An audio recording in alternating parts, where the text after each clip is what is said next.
Alright guys, I wanted to make this video to explain what exactly Dragon Ball Thunder is and what my plan is for the series.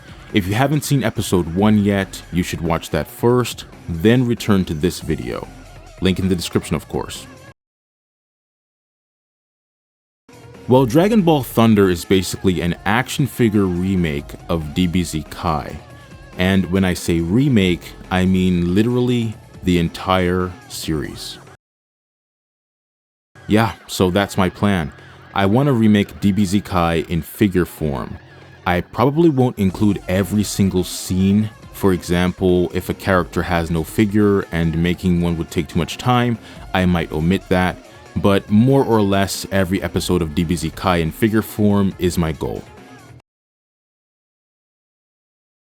The main reason is that DBZ Kai is way shorter than DBZ since it cuts a lot of filler, etc. and has pacing much more similar to the manga.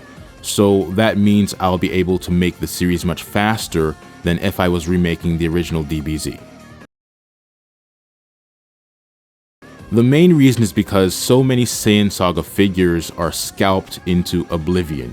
If Raditz, Tien, Yamcha, etc. had reasonable prices, I would probably have started from the Saiyan Saga, but I didn't want to completely break the bank just to start this series, so I decided to start at a point where I already have most of the figures I need. I have base form Goku, Super Saiyan Goku, battle damage, shirt accessories, full power Frieza, etc. So I already have the most important stuff I need for Goku vs Frieza. Of course, I'll later probably have to get stuff like battle clothes Vegeta and Porunga if I decide to include them, but they're a decent ways away from where I am right now. On the other hand, Raditz would have been crazy money just for episode 1. The only thing I had to buy for the episode 1 I posted was the Irwin Toy King Kai. Tien, Yamcha, Chaozu, and Krillin were all photoshopped. Since they didn't do very much, I didn't think it made sense to just mistreat my wallet. Yes, that's my plan. My plan is to go from Goku turning Super Saiyan all the way to the end of Z, then go back to Raditz and work my way up to right before Goku turns Super Saiyan. I'd probably call it something like Dragon Ball Thunder: The Lost Chapters. A remake of Super is a strong possibility, especially with Dragon Ball Super Beerus scheduled for this fall. I might remake these new enhanced series instead of the original Dragon Ball Super. As for GT and original Dragon Ball, I don't think I'd want to remake those in their entirety like with DBZ Kai, but I might make certain portions or fights. I'd definitely like to remake Dragon Ball movies, both from Z and Super. Some DBZ ones I'm most interested in are Cooler's Revenge, Return of Cooler, and Fusion Reborn, and of course, Broly the Legendary Super Saiyan. As for Super, Superhero was pretty boring to me, and there's no Cell Max figure, and the Beerus and Frieza movies were adapted into anime series, so that's probably where those will be recreated. Dragon Ball Super Broly though is my favorite movie of all time, even outside of Dragon Ball, so I actually do want to recreate a lot of that movie, mainly when the Saiyans met Frieza and the fights between Broly and Goku and Vegeta and Broly and Gogeta.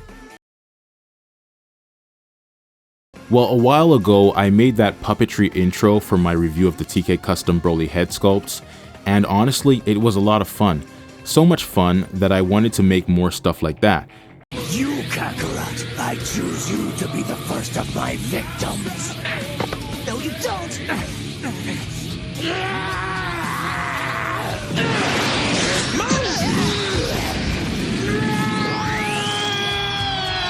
I'm not sure when exactly Dragon Ball Thunder occurred to me, but eventually I was like, wait, what if I remade the whole DBZ anime in figure form?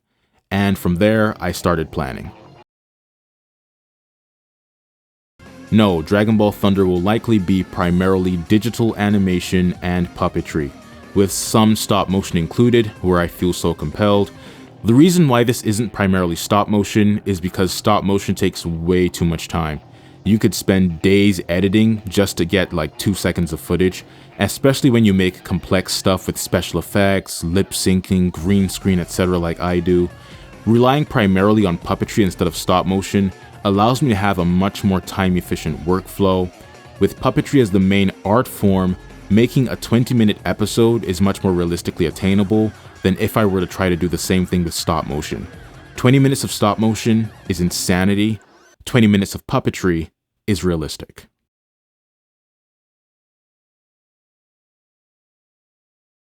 Puppetry in this context means physically moving the figures while recording video instead of taking tons of pictures like you would for stop motion. Instead of taking 15 pictures for Goku to turn his head, I can just record one short video. It saves an incredible amount of time and is honestly a lot more fun.